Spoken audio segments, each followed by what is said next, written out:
रानी के जैसे सुख होते वैसे ही रानी थी, वैसे ही सुख में मगन थी। कोई हरि भक्ति, कोई भजन, कुछ नहीं। और राजा भी अत्यंत प्यार करते थे।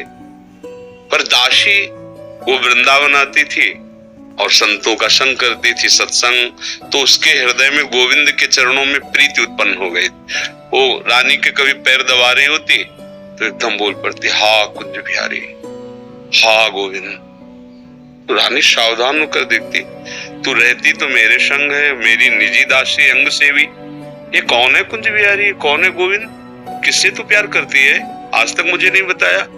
हमारे यहाँ की दासियां तो आजीवन समर्पित अंग सेवी होती, ये क्या? तो मुस्कुरा दी, बोली महारानी आप अन्यथा मत समझना,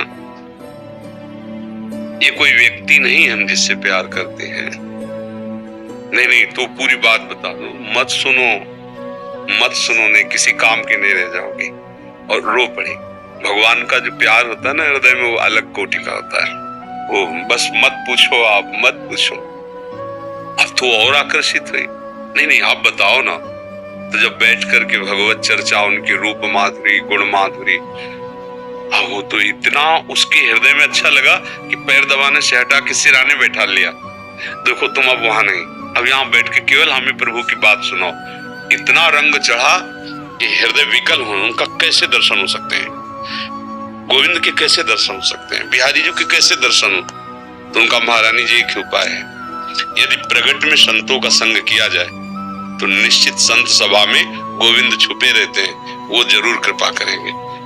तो रानियों कहीं जा तो सकती नहीं, तुम ऐसा करो, बगल में एक भवन तैयार करो आप संत सेवा के लिए, और संतों को बुलाओ, और हम स्वयं बनाएंगे, संतों को पवाएंगे, उनके श्रीमुख से भगवत चर्चा सुनेंगे। उस समय दिल्ली में बादशाह के समीप विराजमान थे माधो सिंह, उनके पति का नाम था। अब रानी का हुक्म, महल के निर्माण हुआ, पास में संतों, और खिड़की से वो दर्शन करती, फिर सुंदर भोग पधराती, जाके सब संतों को पवाती। ये जब सूचना पहुंची राजा के बाद, बिना हमारे आदेश के संत निवास बन जाना, संतों के बीच में, रानी को ऐसे कोई सहज थोड़ी देख सकता, जाना सब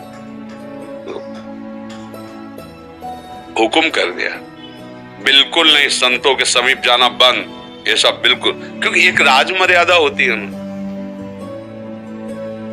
और कुछ कठोर शब्द कहे, तुरंत नाई को बुलाया, अपना मुंडन कराया और संतों के बीच में बैठ गए, बोले आज से राजअन्न का त्याग, अगर मैं कहीं रानी हूं, कहीं भी किसी भी अंग में, मैं उसे रानी नहीं रहने दूंगी जो मुझे संत और गोविंद से दूर कर दे, कदापि। ये जब सूचना पहुंची को तो मुड़ मुड़ा के बैठ गई। सोचा ये तो मतलब भारी का भारी अपमान, इससे ज्यादा क्या हो सकता है? अगर मैं मारता हूं तो प्रजा विरोध में हो जाएगी, इसलिए इसको मारना तो है। बोले एक जंगली सिंह लाओ और छोड़ दो।